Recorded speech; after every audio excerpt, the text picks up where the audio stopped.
Bem-vindos, meus amigos e minhas amigas, a mais um 3 em 30 da Oscar Cursos. Meu nome é Abacuque Wellington Sodré, sou professor aqui de Direito do Trabalho da Oscar Cursos. Quero te convidar então para que nós juntos tenhamos um momento de reflexão sobre duas questões que envolvam o direito do trabalho.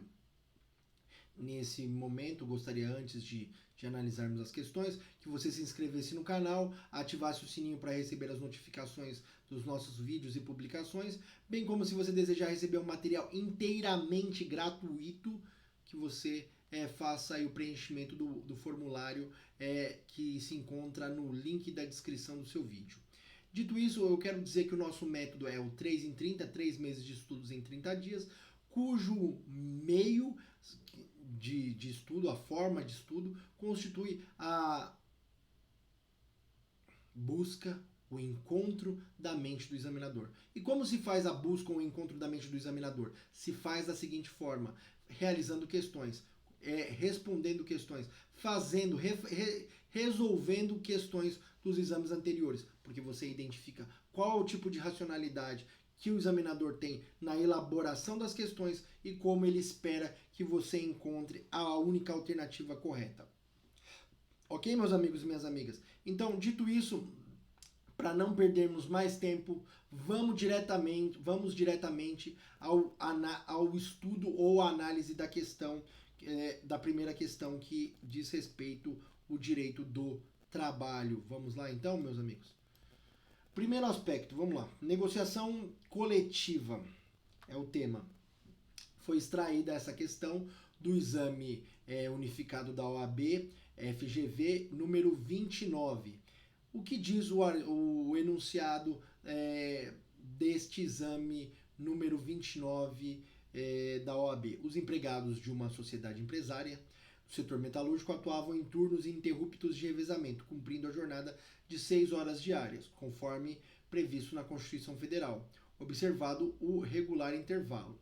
O Sindicato dos Empregados, provocado pela sociedade empresária, convocou a Assembleia no ano de 2018 e, após debate e votação, aprovou o acordo coletivo para que a jornada passasse a ser de 8 horas diárias, com respectivo acréscimo salarial, observado o regular intervalo, mas sem que houvesse qualquer vantagem adicional para os trabalhadores.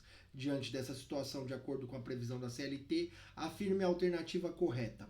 A. É nulo o acordo coletivo em razão em questão e caberá ao interessado nessa declaração ajuizar a ação de cumprimento? B. A validade de tal estipulação não pode prever benefício para os trabalhadores, depende da homologação da Justiça do Trabalho. C. É obrigatório que a contrapartida seja a estabilidade de todos os funcionários na vigência do acordo coletivo. D. O acordo coletivo é válido porque a sua estipulação não depende da indicação de vantagem adicional para os empregados.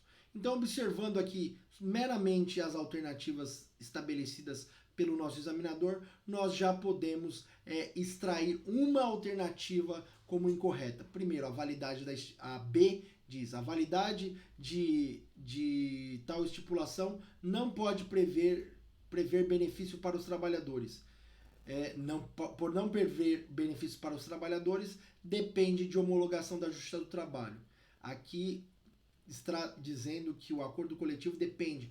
O acordo coletivo independe, é direito decorrente da autonomia privada, ou seja, seja sindicato patronal e sindicato dos trabalhadores, seja empresa e sindicato dos trabalhadores. Lembrando que sindicato e sindicato, eu tenho o quê? Eu tenho CCT, Convenção Coletiva de Trabalho.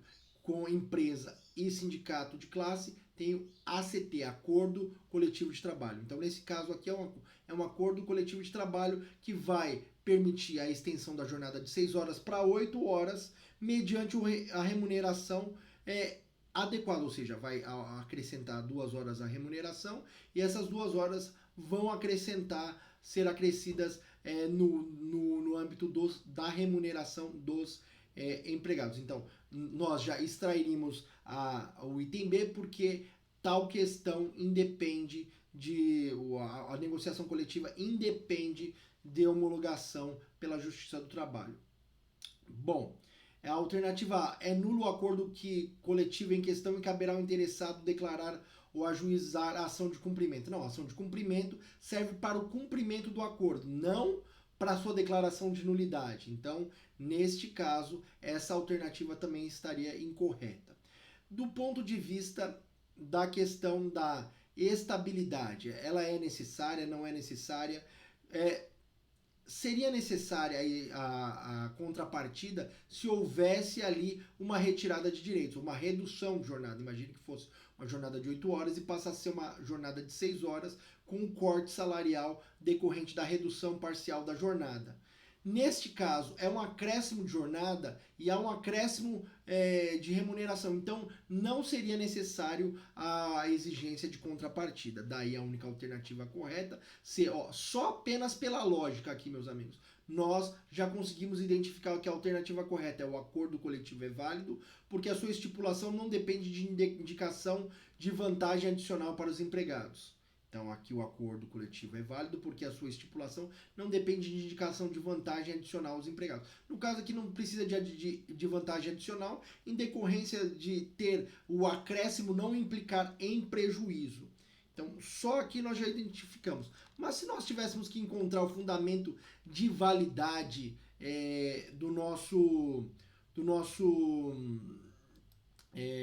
da nossa resposta, qual seria o fundamento de validade dessa resposta? O fundamento de validade seria o seguinte: primeiro passo, são direitos dos trabalhadores lá no artigo 7º da Constituição Federal, no inciso 14, diz que a jornada de 6 horas para o trabalho realizado em 2 turnos ininterruptos de revezamento.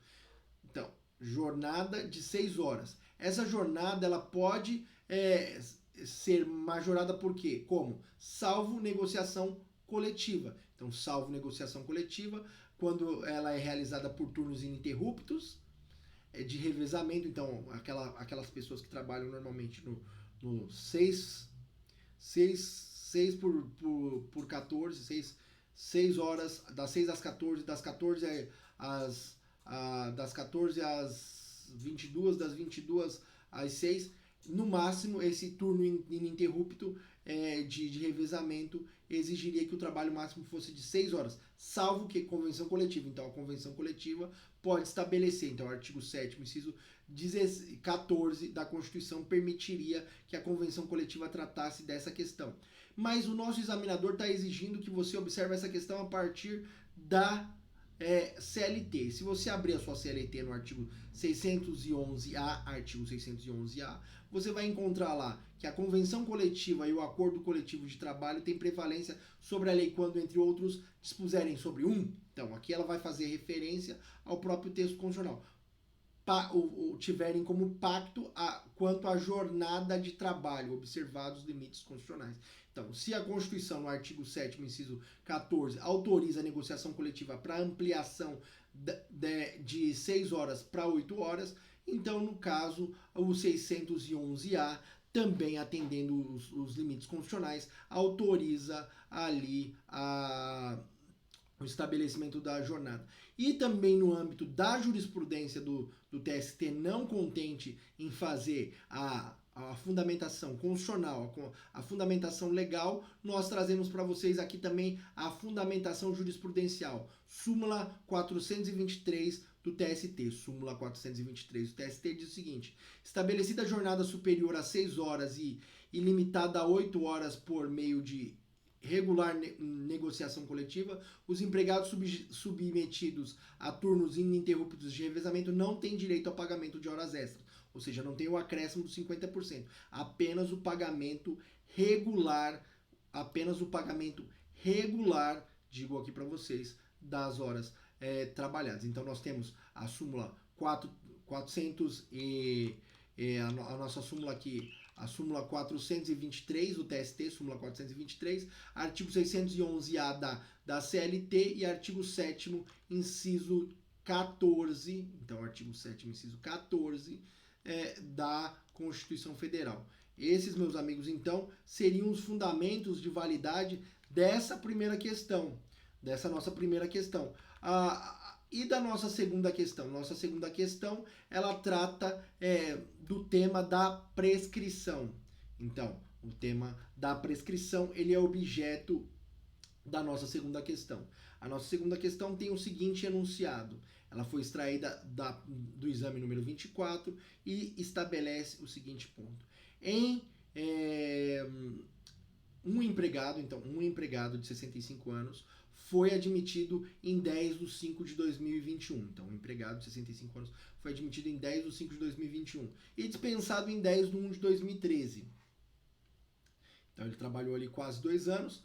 Ajuizam reclamação trabalhista em 5 de 2 de 2016, postulando horas extras e informando na petição que não haveria prescrição porque apresentara protesto judicial quanto às horas extras em 4 de 6 de 2015, e conforme documento que juntou nos autos do processo.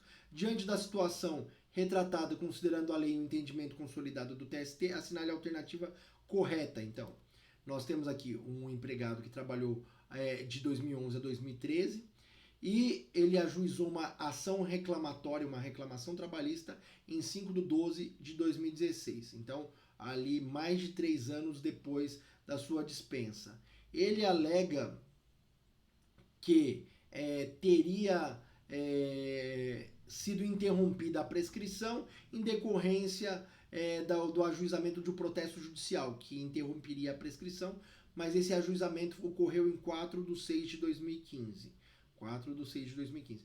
Entendendo essa situação, qual é a alternativa correta? A prescrição ocorreu graças ao decurso do tempo e à inércia do titular. B, a prescrição foi interrompida com o ajuizamento do protesto. C, a prescrição ocorreu porque não cabe protesto judicial na seara trabalhista. D, a prescrição não ocorre para os empregados acima de 60 anos. A prescrição com relação à idade não tem nenhuma relação no âmbito da Justiça do Trabalho. Então, no âmbito trabalhista da regra do direito material do trabalho, não há que se falar em inexistência de prescrição para pessoas maiores de 60 anos, salvo comprovada a incapacidade, que a incapacidade suspende aí, vai suspender a fruição do prazo de prescrição. Contra incapazes não corre prescrição. Mas não é o caso. A pessoa acima de 60 anos não necessariamente significa um incapaz. Então essa eu já afastaria. A prescrição ocorreu porque não cabe protesto na seara trabalhista. Aqui está um equívoco. Qual é o equívoco dessa alternativa C?